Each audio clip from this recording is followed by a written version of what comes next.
Hello everyone, I am Justina Paris and I welcome you all to today's daily news analysis. आज है 12th September 2024 and we're going to be seeing important articles from the Hindu and the Indian Express. तो चलिए शुरू करते हैं.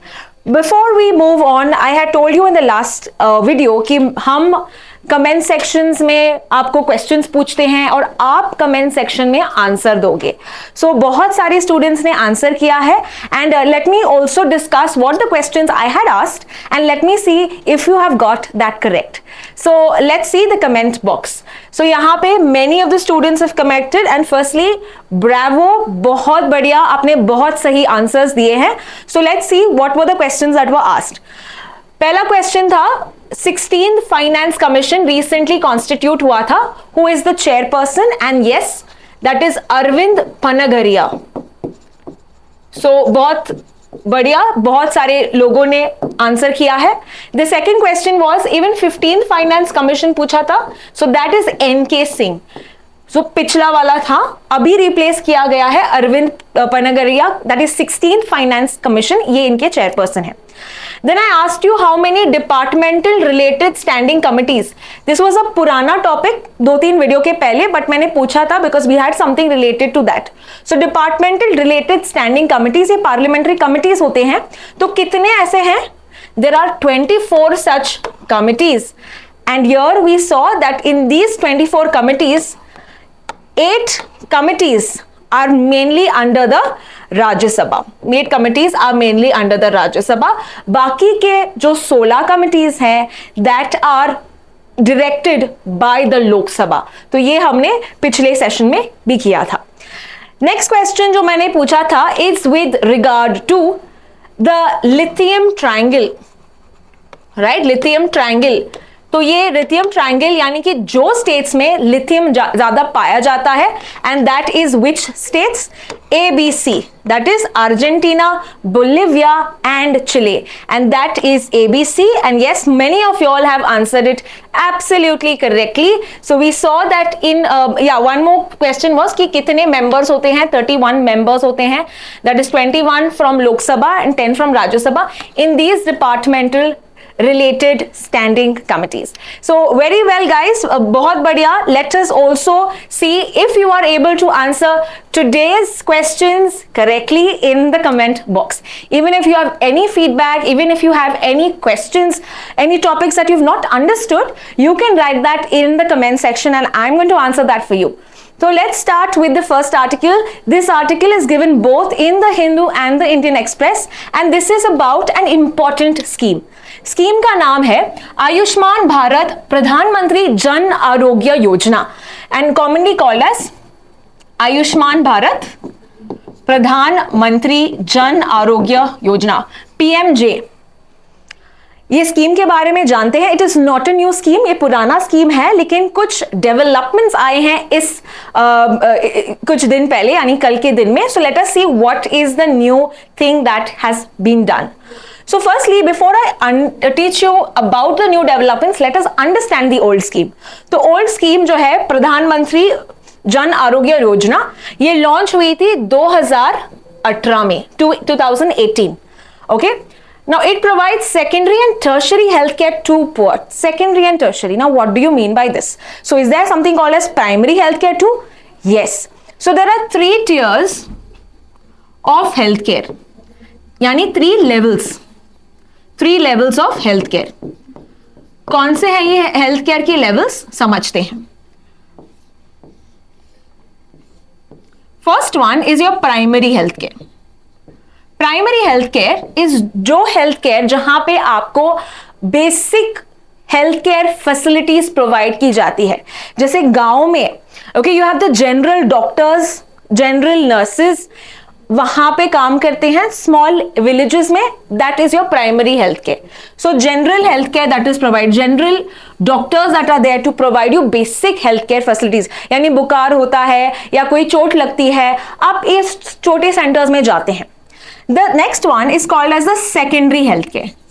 Secondary health care is basically where you have some specialised treatment. Okay, specialised treatment आपको दिया जाता है, जैसे कि सब डिस्ट्रिक्ट लेवल्स.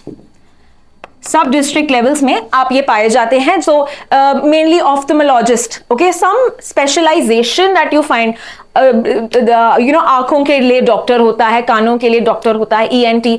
सो कुछ एडिशनल आपको फैसिलिटीज दी जाती है. अगर आपको कुछ बेसिक टेस्ट करना है, जैसे ECG करना है, चेक करना है, हार्ट के कुछ प्रॉब्लम्स आपको चेक करना है, तो यहां पे आप सेकेंडरी हेल्थ केयर पे जा सकते हैं in your sub district levels. So it is not very, so अब देखते हो प्राइमरी इज फाउंड एवरीवेयर, बहुत जगह है, इसलिए प्राइमरी का हम देखते हैं बेस बहुत ज्यादा है.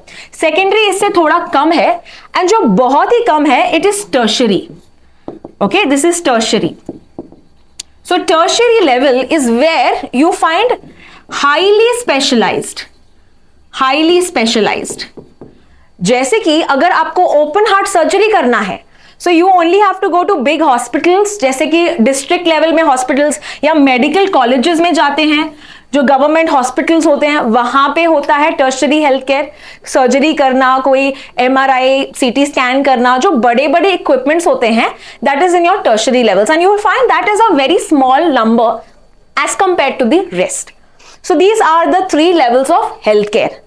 सो गवर्नमेंट ने बोला है कि प्राइमरी तो है ही, बट हमको सेकेंडरी और टर्शरी लेवल्स को बढ़ाना चाहिए, and that was bought about by the Pradhan Mantri Jan Arogya Yojana, जहां पे secondary and tertiary health care to the poor had been increased. Okay, this is mainly for the below poverty line, the vulnerable families. इसमें medical coverage दिया गया है कितने लाख का? ₹5 lakh per year पर family को दिया जाता है.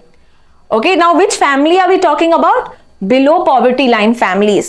So this is ये data जो है, it is mainly taken by SECC, that is Socio-Economic Caste Census 2011 का. इस data के through हमको पता चलता है which are the below poverty line families, which are the economically weaker families.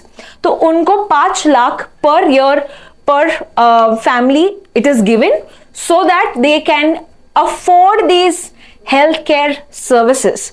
Apart from that population कितना कवर्ड है? 40% of the population of India has been covered. जो हम कह रहे हैं below poverty line families, 40% of the population covered. तो अगर मैं ये नंबर में लिखूं, it will be about 10.74%, 10.74 crore. ठीक है, ये 47. Okay, so remember about 10.74 have been benefited by this particular scheme. And finally, if you talk about the implementing agency, तो implementing agency है National Health Authority. National Health Authority पूरा ये scheme का working implementing दिखती है. Now let's understand what is the changes made in this particular new scheme, I mean new amendments जो किए गए हैं इस scheme के दौरान. यहाँ पे ये कहते हैं कि अगर 70 साल से कोई अबव है, कोई बूढ़े हैं, उनको 5 लाख पर ईयर दिया जाएगा. Okay, as a medical health insurance. And this does not mean कि वो बिलो पॉवर्टी लाइन है या इनका income level whatever it could be, but they would get, every citizen above 70 years would get this medical coverage of 5 lakhs per year. Imagine आपके grand parent है, okay, senior citizen है, ये 60-70 years के above है ये. So he would be getting 5 lakh medical coverage per year, right, for themselves. अगर आपके घर में दोनों है, यानी आपके ग्रैंड मदर भी है, ग्रैंड फादर भी है, तो इनको दोनों मिला के 5 लाख मिलेगा. दैट इज 5 लाख पर year if both of them are above 70. So imagine 5 lakh is also for a year and for a family. So despite यहाँ पे 10 लाख नहीं मिलेगा दोनों ग्रैंड पेरेंट्स के लिए, 5 लाख पर फैमिली मिलेगा, right? But remember this is only for old people of any age group, of any you can say income level. It does not matter कि वो poor है या rich है, they will still get this coverage according to the new directive by the government. So this was with regard to this. And अगर वो कोई दूसरे schemes में, जैसे कि we have the central government health scheme, वहां से भी covered है, no problem, they can either switch or they can retain what they have already been continuing. So this was all with regard to प्रधानमंत्री जन आरोग्य योजना and जो नया अभी development हुआ है. Let's proceed to the next article and this is with regard to Mission Mausam. तो अभी recently union cabinet ने अप्रूव किया है अबाउट मिशन मौसम। समझते हैं क्या है इसमें। It is basically to make more weather ready and climate smart Bharat. तो हम अपने climate related forecasting, weather forecasting, modelling, ये सब इंक्रीज करेंगे, अपग्रेड करेंगे, स्ट्रेंथन करेंगे, ताकि we are able to forecast extreme weather events faster, efficiently. So ये 2000 करोड़ का फाइनेंशियल आउटले यहां पे दिया गया है 2 सालों के लिए। Okay, and it is mainly ताकि हम ये जो वेदर इवेंट्स हो रहे हैं, एक्सट्रीम वेदर इवेंट्स हो रहे हैं क्लाइमेट चेंज की वजह से, we are able to tackle them far more better. Because population ज्यादा है तो इसके कॉन्सिक्वेंसेस हम पे ज्यादा होते हैं, राइट। इंप्लीमेंट कौन कर रहा है ये? This is the ministry of Earth Sciences, very important that you have to remember. इसके अलावा कोई और भी एजेंसीज हैं, तो आइए देखते हैं कौन से हैं ये। IMD या India meteorological department, right, when was this created? 1875। बहुत बार हमने ये बॉडी देखा है जो रिस्पॉन्सिबल है डेली वेदर फॉरकास्ट और वार्निंग्स देने के लिए। Can you tell me what are the color codes which the IMD gives its warnings in? ये जो warnings और forecast देता है IMD, कौन से color code में होता है, ये आप chat box में मुझे बता दीजिए। The next is Indian Institute of Tropical Meteorology, जो एंगेज करता है in tropical weather, climate research से रिलेटेड। सो IMD का हेडक्वार्टर्स है दिल्ली में। IITM is mainly in Pune, Maharashtra. The next is National Centre for Medium range weather Forecasting. ये specialise करता है मेनली वेदर फोरकास्टिंग में, मीडियम रेंज वेदर फोरकास्टिंग में। So this is mainly present in Noida, Uttar Pradesh. Okay, so you need to know about the centers and of course where they are located. तो ये भी मदद करते हैं implement करने के लिए on the mission मौसम, which is the recent that has been approved. Now apart from this, ये इंटीग्रेट करता है हाई टेक्नोलॉजी रेडार्स, ठीक है, नेक्स्ट जनरेशन रेडार्स, सैटेलाइट्स का इस्तेमाल कर रहा है ताकि हम वेदर फोरकास्टिंग और भी इंप्रूव करें, ओके, और भी हाईटेक करें। So the major aim is of course we are going to do more of research, more of development. As you can see the bodies that are involve, हम capacity हमारी increase कर रहे हैं as for the atomic atmospheric sciences, weather surveillance को बढ़ा रहे हैं, forecasting, और उसको मैनेज करने में हम इंडिया के पास बेटर कैपेबिलिटी होगा, we'll have better tools to do that, and जिसके वजह से हमारे जो कॉन्सिक्वेंसेस होंगे, right, we can better mitigate the consequences coming from the disasters because of climate change. So this was about mission मौसम. Let's understand about the next scheme. Again, we are discussing a lot of schemes. आज के paper में बहुत सारे important schemes दिए गए हैं जो आपके एग्जाम के लिए बहुत ही इंपॉर्टेंट है। तो चलिए देखते हैं कौन सा है ये scheme.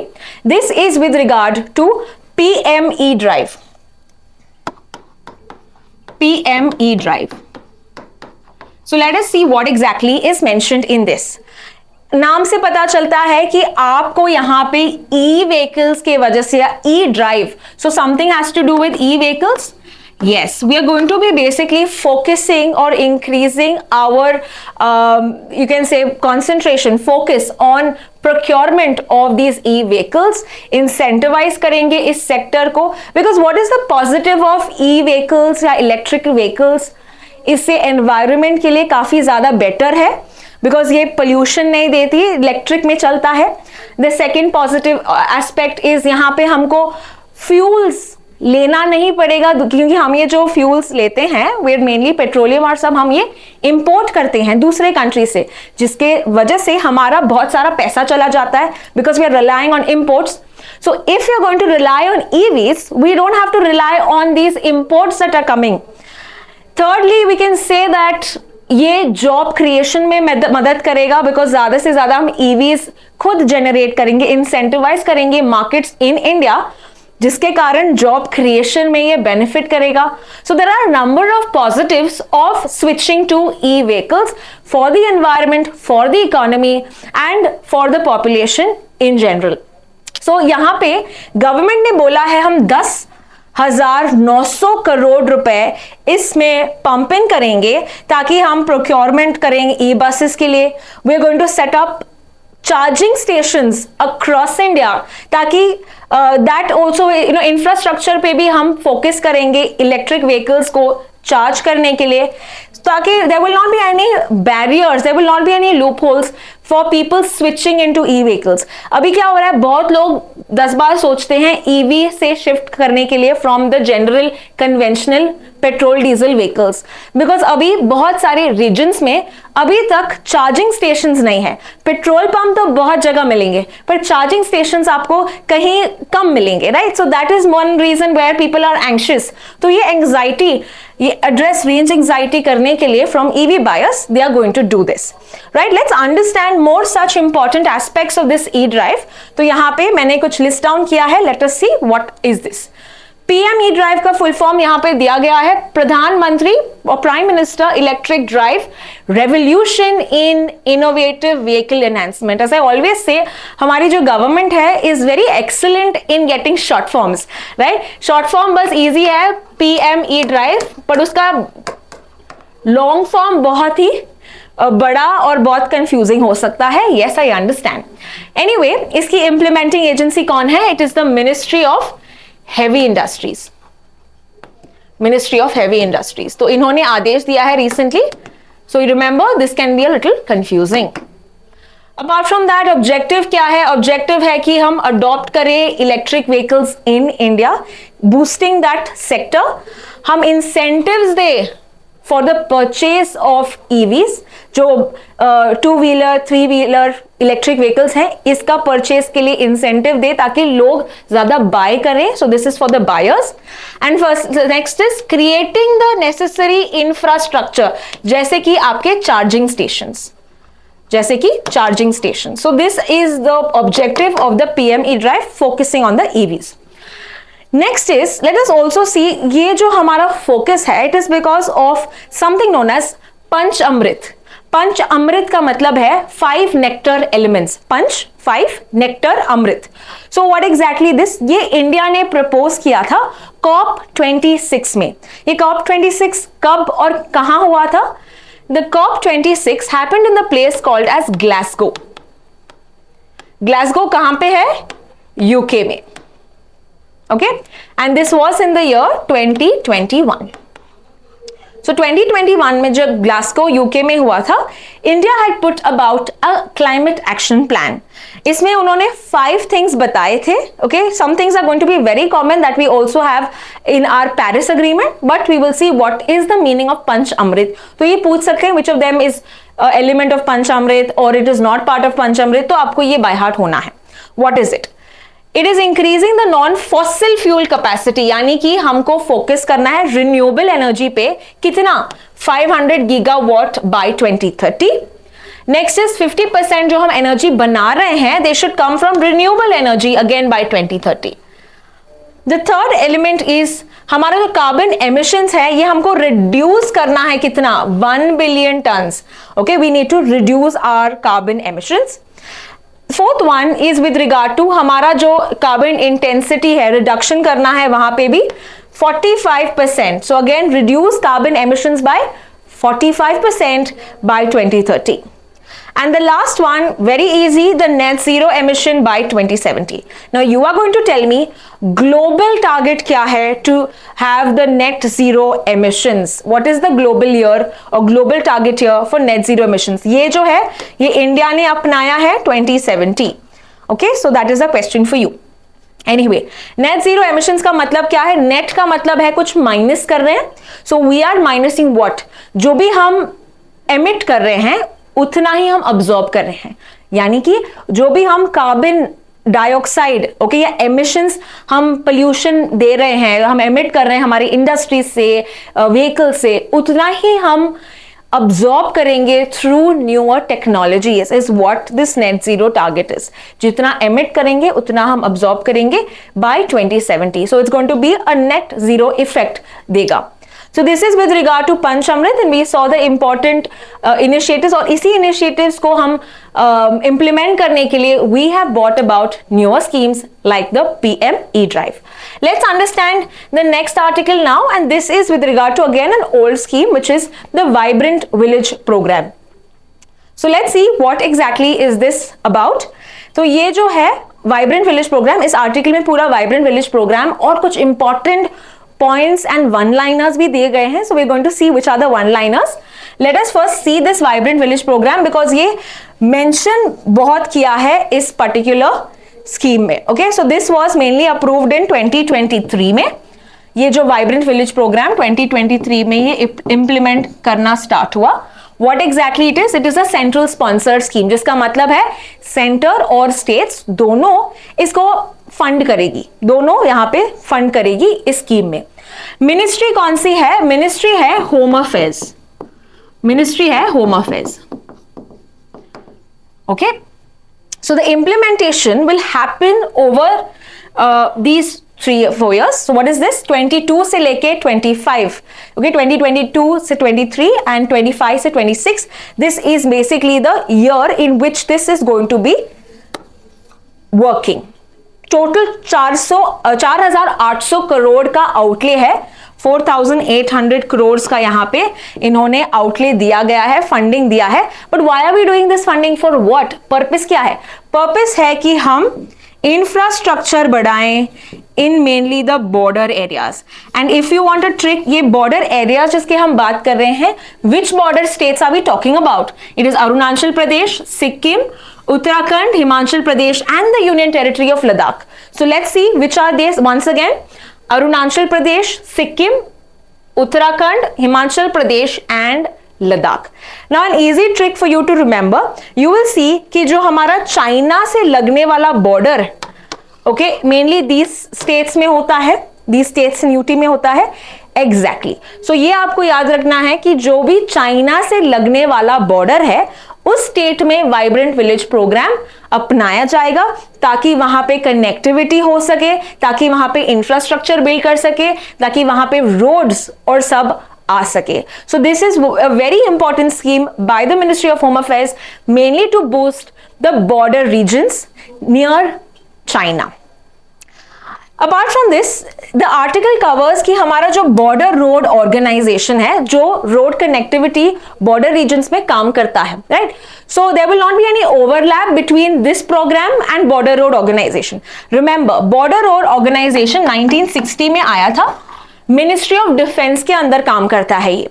So this has also brought about new tunnels, new roads.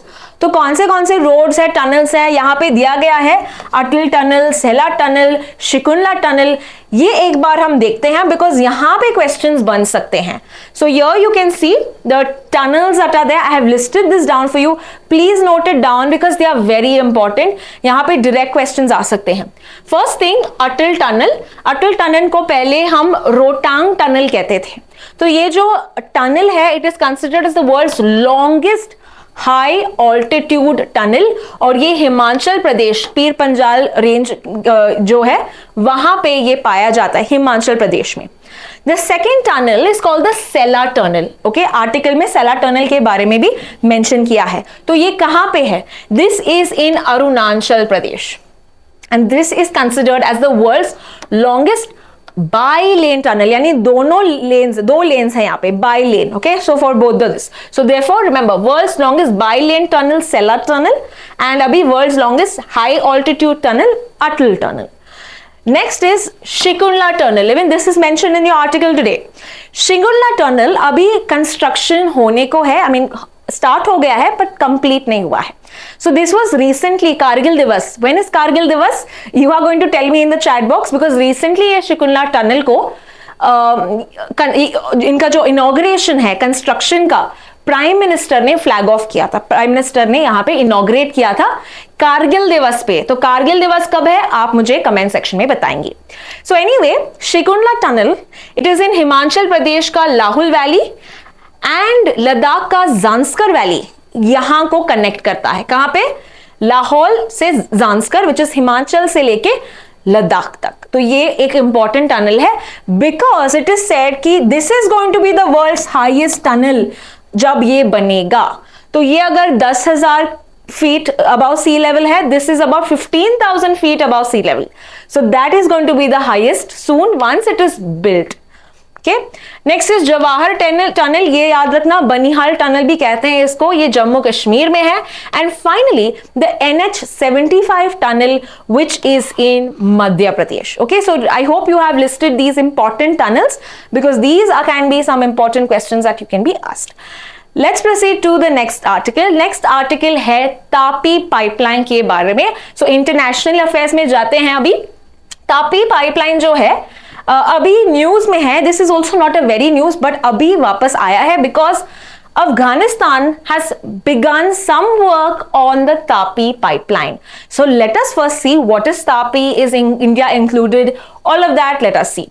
So yes, Tapi pipeline जो है एक 1814 किलोमीटर का एक पाइपलाइन है। कैसा पाइपलाइन? नेचुरल गैस का pipeline.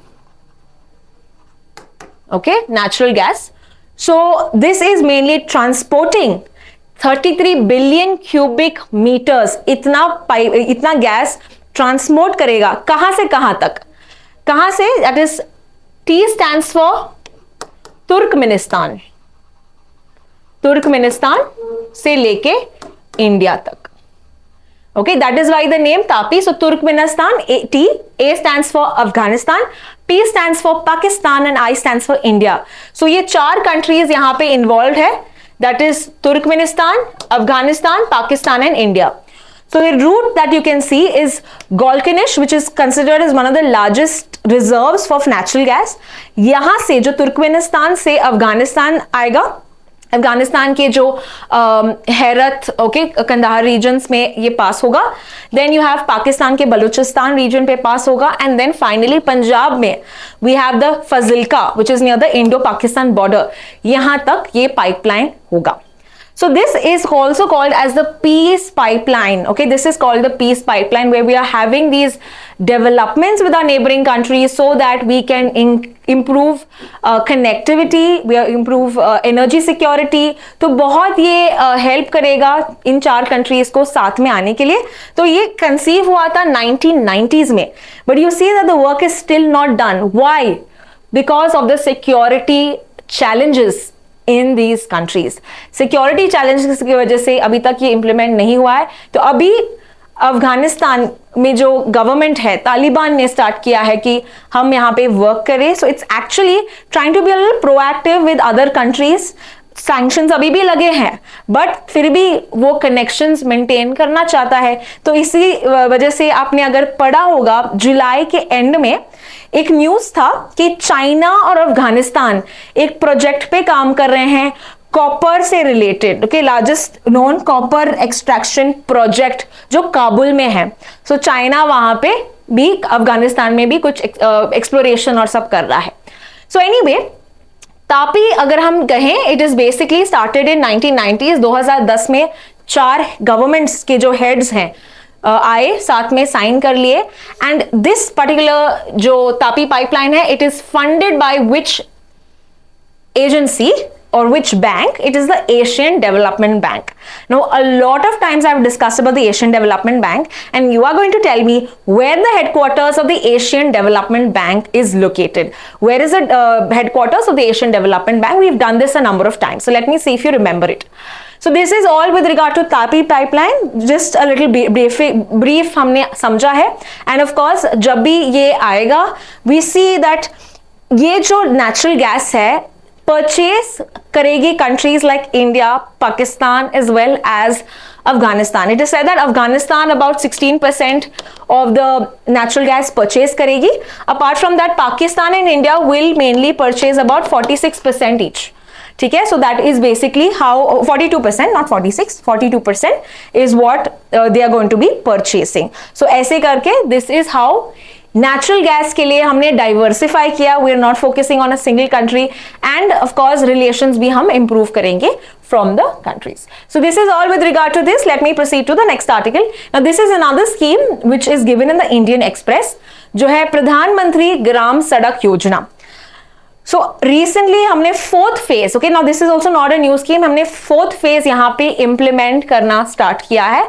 Late us see what is this प्रधानमंत्री ग्राम सड़क योजना।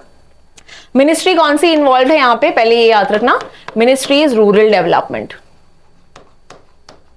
ओके, बिकॉज कंफ्यूजन हो सकता है, ये ग्राम सड़क के बारे में है, सो सड़क आपको लगेगा कि it could be ministry of roads and transport, right, road highways and transport, वो भी एक मिनिस्ट्री है रोड्स के लिए, बट रिमेंबर ये ग्रामीण सड़क है, ग्रामीण में you also have the rural development that is working. Now let's see implementation होगा इसका 24 से लेके 28 तक, राइट, 2024 से लेके 2028-29 तक ये इंप्लीमेंट करेंगे। 70,000 करोड़ का ये आउटले है। Again this is a sponsored scheme, यानी सेंटर एंड स्टेट दोनों यहां पे मदद करेगी। So the shares are written, you don't need to mug up this. Next is objectives देखते हैं, what is the major objective. तो ग्रामीण यानी रूरल रीजन में सड़क, रोड्स बनाएंगी, कनेक्शंस करेंगी, exactly. So this is mainly road construction करेंगी, about 62,500 kilometres, 62,500 kilometres all weather roads, तो पक्के रास्ते बनाएंगे न्यू टेक्नोलॉजीज से लेके, सो दैट कनेक्टिविटी बना सके। यहां पे ब्रिजेस भी बनाएंगे हम, ओके, अपग्रेड करेंगे जो पुराने ब्रिजेस हैं, न्यू ब्रिजेस भी बनाएंगे। And the third is habitations, यहां पे कनेक्टिविटी बनाएंगे उस रीजन पे जहां पे कनेक्शंस नहीं है। सो 25,000 अनकनेक्टेड इन हैबिटेशंस, यानी घर जहां पे है वहां पे हम रोड बनाएंगे, वहां पे हम कनेक्शंस बनाएंगे। सो इट इज सेड कि ये जो 25,000 कनेक्शंस बनाएंगे ये कौन से रीजन को कनेक्ट करेगा, उस रीजन जहां पे 500 से ज्यादा अगर पॉपुलेशन है प्लेन रीजन में, okay, then we are going to have some connection going to happen there. If 250 plus population किसी नॉर्थ ईस्ट रीजन में है या हिल स्टेट्स जो स्पेशल कैटेगरी स्टेटस वाले रीजन्स में 250 पॉपुलेशन है, वहां पे हम कनेक्शंस बढ़ाएंगे। Next is left wing extremist regions, जो रेड कॉरिडोर कहते हैं हम, जहां पे नक्सलिज्म और सब ज्यादा होता है। इवन इफ 100 लोग उस गांव में रह रहे हैं, हम वहां पे भी एक पक्का रास्ता बनाएंगे ताकि उनके लिए हॉस्पिटल्स जाना, स्कूल्स जाना, it will be much easier, faster, better.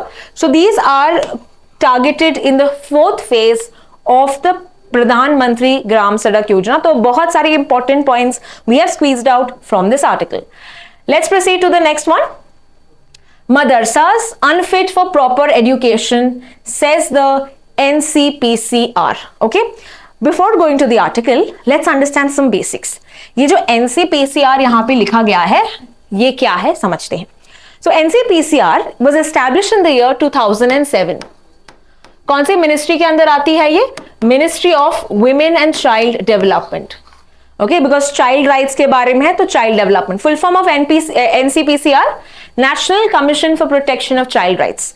So children से रिलेटेड उनके राइट्स के लिए, उनके बेटरमेंट के लिए, right, this body is working for it.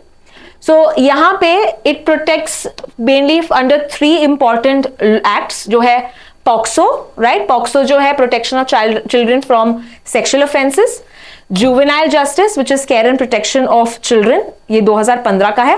And next one is right to free and compulsory, RTE, right, 6 to 14 years जहां पे free education मिलता है, दिस इज 2009 का एक्ट। इस एक्ट के दौरान it is mainly protecting and promoting child rights.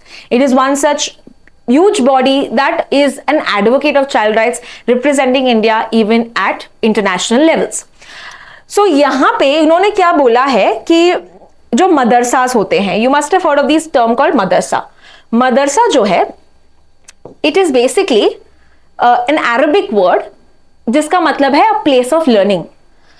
So here we see that यहां पे you can simply put it as Muslim schools, उस जगह और उस सेंटर ऑफ लर्निंग में जहां पे इस्लामिक साइंसेस या इस्लामिक एजुकेशन भी दिया जाता है, इसको हम मदरसास कहते हैं। So there are a number of madrasas in the country. Recently हमने ये भी देखा था that an act regulating the madrasas was created in a state. Which state was that? You remember Uttar Pradesh? 2004 का ये एक्ट है जिसको इलाहाबाद हाई कोर्ट ने स्ट्रक डाउन किया था। We have discuss this in our video classes before. So यहाँ पे we see that जो मदरसास हैं, NCPCR ये इनका कहना है कि ये प्रॉपरली मेंटेन नहीं है, they are unfit for proper education. तो इन्होंने किसको कहा है? सुप्रीम कोर्ट को कहा है, राइट। दे आर सेइंग कि जो एनसीईआरटी है, जो हमारी बुक्स है एनसीईआरटी, वो इस पे फोकस नहीं किया जाता है, यहाँ पे ज्यादा इस्लामिक सुप्रीमेसी पे फोकस किया जाता है, ओके, प्रॉपर यहाँ पे रेगुलेशन नहीं है। So all of these are the complaints of the NCPCR and we will see what happens further. But अभी के लिए you know what is the NCPCR and इसका चेयरपर्सन कौन है, तो याद रखना, it's Priyank Kanungo. So let me raise this, you can see it's Priyank Kanungo who is the chairperson। ये 3 साल के लिए terms members appoint किए जाते हैं for the term of 3 years। So we've seen about the NCPCR and we've seen the whole context। Let's proceed to the next article। Next article is an editorial given in the Hindu। Now बहुत सारे facts यहाँ पे निकल के आते हैं। So let us see what exactly it is। The first one is sickle cell disease। Sickle cell disease, okay. तो ये क्या है सिकल सेल डिजीज? नॉर्मली हमारे ब्लड में कुछ सेल्स होते हैं जिसका नाम है आरबीसीज, जिसका मतलब है रेड ब्लड सेल्स। नो ये जो सेल है इसका शेप एक सिक्किल की तरह होता है, जैसे कोयता की तरह होता है सिक्किल, इसीलिए इसका नाम पड़ता है sickle cell disease. No why does the shape of the RBC become like this? It is because of a defective haemoglobin. तो आरबीसी में एक प्रोटीन होता है जिसका नाम है haemoglobin. Haemoglobin is the one that carries oxygen into various parts of your organs, to various parts of your tissues, okay. Haemoglobin होना very important. But जब ये हीमोग्लोबिन डिफेक्टिव होता है, जिसके कारण ये सेल का शेप बिल्कुल ऐसे बन जाता है। Now what is the problem with this? Normally आपके जो अगर ये blood vessels मान लेते हैं, so you have your RBCs that are there and they are able to move, your blood is able to move in the vessels, blood vessels, आपके arteries and all of that। but because ये जो shape है एकदम ऐसा होता है, sickle cell होता है, ये blocking करता है, you know, because of it is of this shape, it sort of blocks the blood that is to go in front, and that is why it leads to a lot of problems, जैसे anemia, okay, या आपकी थकावट और सब होती है, and even in extreme cases even death. So this is a very kind of challenging disorder and this is mainly a defective. क्यों होता है? Because it is genetic mutation, ठीक है, ये एक जेनेटिक प्रॉब्लम है। That means it can pass from the parent to the child, parent to the child pass हो सकता है, that is why it is very risky. So what is now the case? India में it is said we rank second, okay, यहां पे लिखा गया है we are second in terms of largest burden of this condition. Sickle cell disease India में बहुत ज्यादा मात्रा में पाया जाता है, over 1 million, which is the first country to get actually. आपका जो सब अफ्रीकन रीजन है, सब अफ्रीकन रीजन जैसे कि Nigeria, this is where you have the most number of SCD cases, that is sickle cell disease cases, ठीक है। तो ये नाइजीरिया है, इंडिया का rank second. Now let us see what is written in the article more। Article में कहा है कि इसको कर्ब करने के लिए जो सिकल सेल डिजीज है, we have a scheme, ठीक है, या we have a mission। Mission का नाम है national sickle cell anaemia elimination mission. वापस से मैं बता रही हूं, national sickle cell anaemia elimination mission, जो रिसेंटली यानी 2023 में गवर्नमेंट ने अनाउंस किया था, प्रधानमंत्री ने अनाउंस किया था, जिसमें इन्होंने कहा कि हमको एलिमिनेट करना है sickle cell disorder by 2047, because बहुत सारे केसेस हैं, राइट, एंड ये मेनली विमेन को अफेक्ट करते हैं, बच्चों को अफेक्ट करते हैं। सो 2047 में हम इसको एलिमिनेट करना है। बट इंडिया में ये 2047 का जो टारगेट है या सिकल सेल डिजीजेस को कम करने के लिए वी आर सेकंड, कम करने में बहुत दिक्कत आएंगी, चैलेंजेस हैं, जैसे कि firstly you will find this disease mostly in the tribal belt, जैसे कि ओडिशा, झारखंड, छत्तीसगढ़, मध्य प्रदेश, महाराष्ट्र, इस रीजन में, इन ट्राइबल पॉपुलेशन में आप ये डिजीज को ज्यादा यहां पे पाया जाता है। Apart from that it is said कि जो ट्रीटमेंट है इट इज ओनली 18%, बहुत ही लो ट्रीटमेंट यहाँ पे हो रहा है, लोगों को पता भी नहीं है, and it is mainly the reason why this disease is not curtailed. Okay, apart from that misdiagnosis होता है, उनको पता भी नहीं चलता है कि उनको ये डिसऑर्डर है, उनके ये डिजीज है. तो आइडियली क्या होना चाहिए, टेस्टिंग ज्यादा होना चाहिए, बर्थ के टाइम पे ही टेस्टिंग होना चाहिए to understand if you have this defective trait, right. So all of these are mentioned in the article. हमारे लिए हमने देखा important aspects with regard to sickle cell disease. We have seen mission देखा है, target year देखा है. Apart from that you also have to remember world sickle cell day कब है, that is June 19th, to raise awareness about sickle cell. Okay, apart from that, theme of this year 2024 का theme है hope through progress advancing sickle cell care globally.